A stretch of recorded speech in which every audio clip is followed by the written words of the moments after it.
Hi friends, అందరికీ నమస్కారం. మన ఆర్ఆర్ క్రియేషన్ ఛానల్కి స్వాగతం.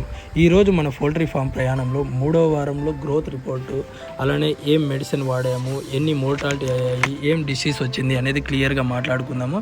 వీడియో స్కిప్ చేయకుండా లాస్ట్ దాకా చూడండి. అలానే కొత్తగా ఎవరైనా చూస్తున్నట్లయితే ప్లీజ్ లైక్ చేయండి, షేర్ చేయండి, కామెంట్ చేయండి ఫ్రెండ్స్. అలానే సబ్స్క్రైబ్ చేసుకోండి ఫ్రెండ్స్. 3వ వారం విషయానికి వచ్చేసరికి మన మోర్టాలిటీ వచ్చేసి 319 అయితే మోర్టాలిటీ అయినాయి.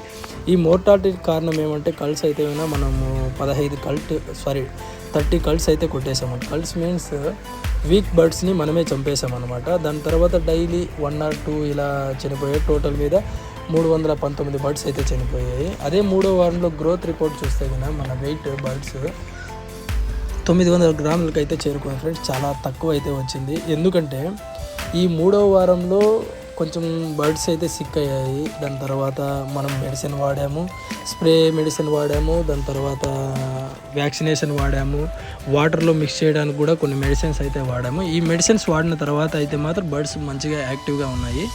సో మన 3వ వారంలో బర్డ్స్ ఎంతగా మొత్తం షెడ్ అంతా స్ప్రెడ్ చేశాం కాబట్టి ర్యాకింగ్ చేసుకోవడం కానీ, ఈ morning evening essential oil spray చేయాలి, బీకేసీ స్ప్రే చేసుకోవాలన్నమాట. ఇవి ప్రాపర్గా మేనేజ్ చేసుకుంటే కన్నా 3వ వారంలో మంచి గ్రోత్ ఉంటుంది ఫ్రెండ్స్.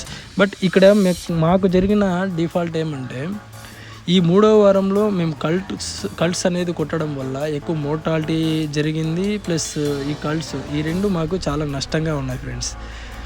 ఇలానే మీ ఫామ్లో మీరు ఎవరైనా పౌల్ట్రీ ఫామ్ ఓనర్ అయి ఉంటే కన్నా మీ ఫామ్లో ఏం జరిగిందో యాక్టివిటీస్ 3వ వారంలో కామెంట్ చేయండి. ఇంకా నెక్స్ట్ వారంలో ఏమేం జరిగింది అనేది కూడా వీడియో క్లియర్గా మీకు అప్లోడ్ చేస్తాను. వీడియో స్కిప్ చేయకుండా లాస్ట్ దాకా చూడండి. అలానే కొత్తగా ఎవరైనా చూస్తున్నట్లయితే ప్లీజ్ లైక్ చేయండి, షేర్ చేయండి, కామెంట్ చేయండి ఫ్రెండ్స్.